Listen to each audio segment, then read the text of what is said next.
So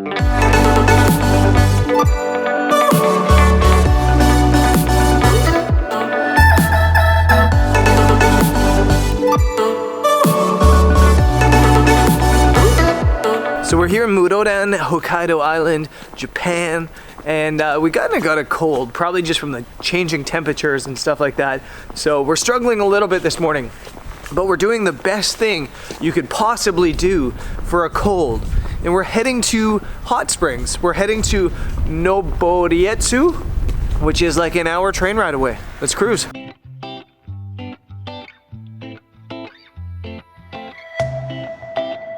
Look at Tyler getting this shot. He's trying to outrun the train. Are you faster than the train, Tyler? I think so, yeah. I love this train here in Higashi Muroran. Literally one car.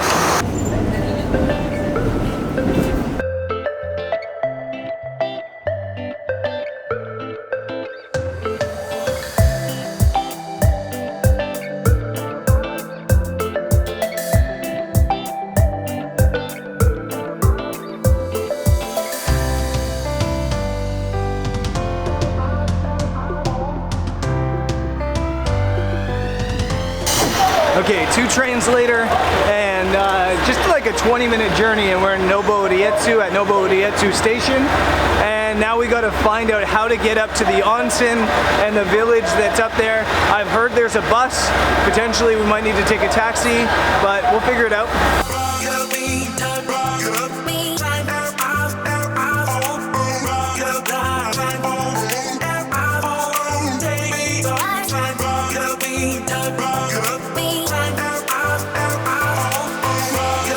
So we made it to Noborietsu, and this is incredible up here. We're up in the hills. There's lots of snow. I mean, obviously this is shoveled, but the snow is like 4 feet high here. I'm guessing they got a ton of snow last week when it was raining down lower elevations. We have a bit of a game plan today. There's a place that's like a natural foot bath, like hot springs foot bath. We're gonna hike there. Then we're gonna come back here, and we're gonna go for a hot spring bath in one of the hotels. I'm not sure which one. And then we're gonna come back here to a place called Hell Valley, which is this lookout into these, I guess, geysers, or this valley that's just full of steam and snow right now, and shoot sunset there. So I'm looking forward to today. This is gonna be a lot of fun. Well, the game plan just changed because the footpaths are all closed for snow. And I would say like we'd trudge through the snow, but the snow is up to my shoulders. So I kind of expected them to clear out all the snow. There's like this babbling brook, this river that steams and is a natural footpath that I really wanted to go to, but I guess we're just gonna have to skip that.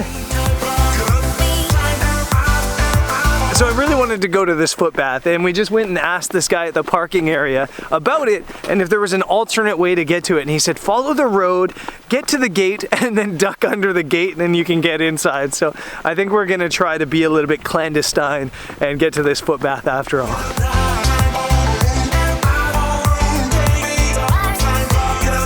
Here I busted out a fancy word like clandestine for nothing, because there was just a sign that said the walking trails for the foot baths are actually open, so not doing anything illegal after all.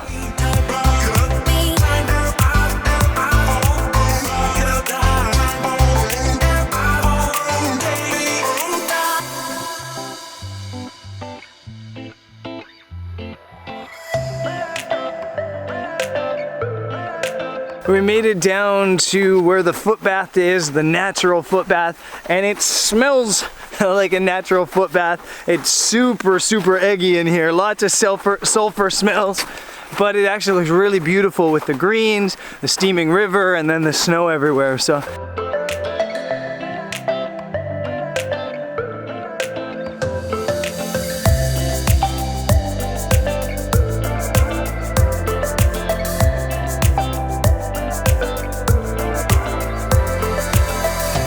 This is so cool in here. You've got this hot springs river rolling through here, lots of little waterfalls. There's some ladies down here getting their feet soaked. Yeah, just a really cool experience.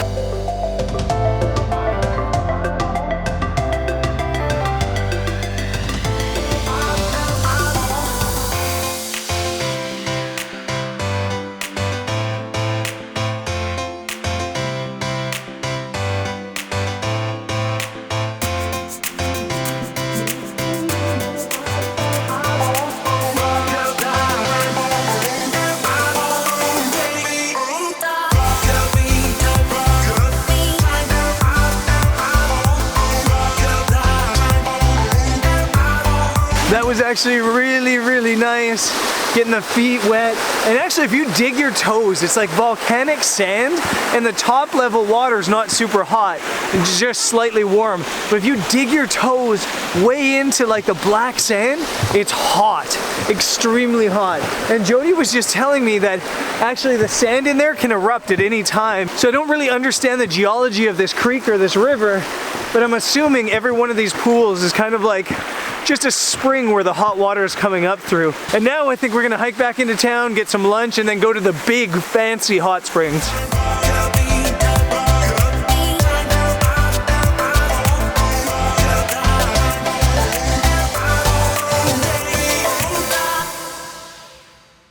I'm starting to wonder if we'll ever make it to lunch because we keep getting distracted by cool stuff. This is the lake that's the origin of that creek down to the footbath. And actually, if you look down on the edge, there's like steaming rock bits everywhere. So I'm not sure if this is a volcanic crater, but I'm guessing it's a 99% chance this is. I also did some research quick, not about whether this was a volcanic crater because that would be too useful, but instead about whether we can use a drone here. And apparently, according to the drone laws in Japan, we can.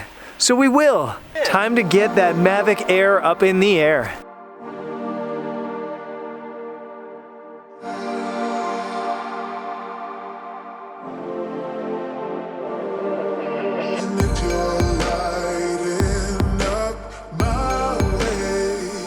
That is so cool.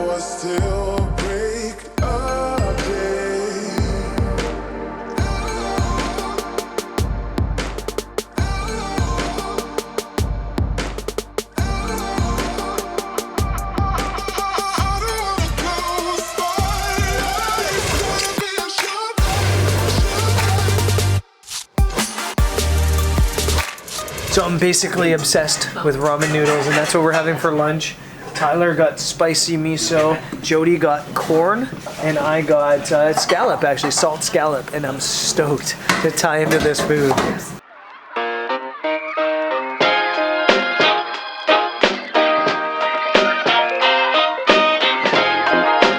That was delicious, but we are stuffed. It's probably not the smartest thing to eat a giant bowl of ramen and then go to the hot springs and film yourself. So I think we're gonna avoid filming ourselves and maybe just take the GoPro in, enjoy it, and try to film what we can without being disrespectful, intrusive, or anything like that. But yeah, I have no idea how an onsen works. I went to one when I was 13 years old, and I can't even hardly remember it. So yeah, I guess we're going in, and hopefully the men and women go in the same hot area at this one. I think so.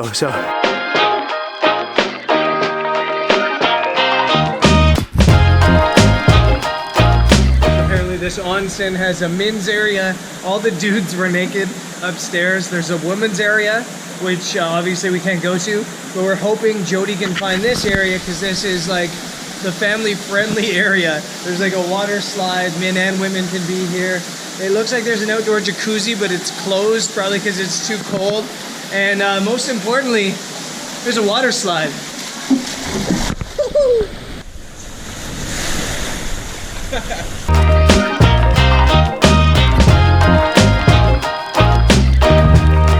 So that was actually so good, and maybe the worst thing to do.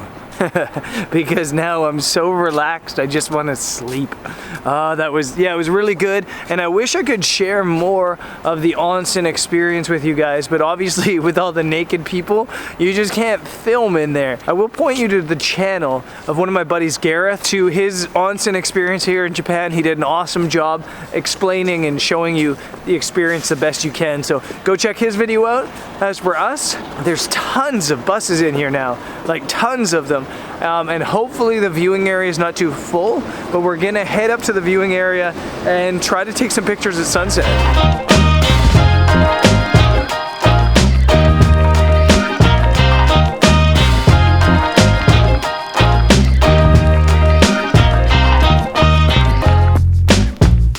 It's really cool here. This is the like classic viewpoint, but I'm not sure there's a photo here, especially today because it's very, very blue skies. It's busy, but that's not really, I think, the issue. I think the issue is just it's too bright in the top of the image. But what we're gonna do is just walk down this footpath. I actually think that the image to make here is probably an image that incorporates the footpath somehow.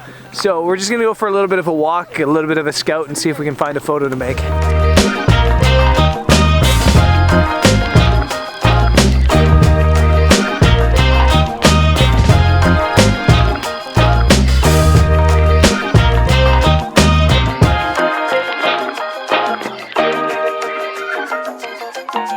As expected, the shot with the footpath seems like the shot to make. I was gonna set up back that way and kind of have the path lead down towards the valley. I think they call this Hell's Valley or something like that. But I think actually from right here, if I set up my tripod, I can have somebody on the footpath, like Jody on the footpath, or like Tyler on the footpath, or like myself on the footpath, kind of telling that story of somebody walking into the valley. So this is where I'm gonna set up my tripod. I don't think we're gonna get light, but here's hoping.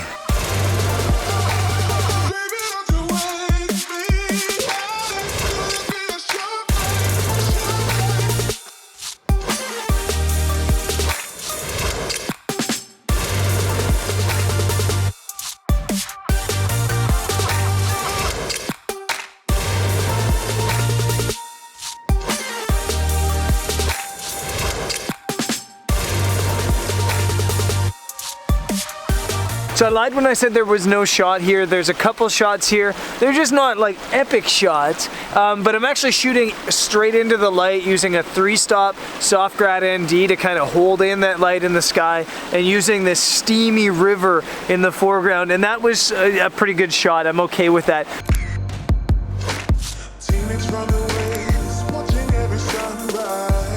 Another shot was just straight down the trail with Jody in the frame. But that direction, there's just no clouds, and it's about 5 minutes till sunset, and I don't think we're gonna get light. So I got a couple photos. Had fun at the onsen, had just an awesome day up here today. So I think it's probably time now that we jump on the bus back into the train station and then the train back home. Gimbal Wars. Gimbal Wars.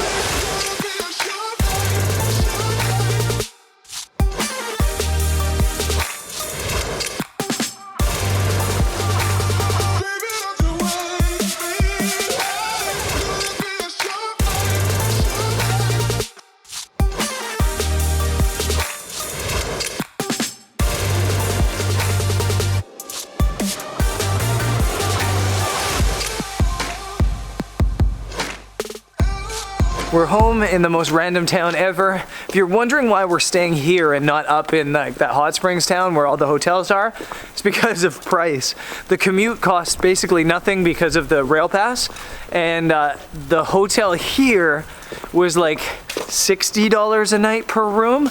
The hotels up at the resort are like $200 a night per hotel. So saving some money, commuting, and tomorrow we have a long commute. We're going like to a random place again in the middle of Hokkaido Island. And I'll see you there. Peace.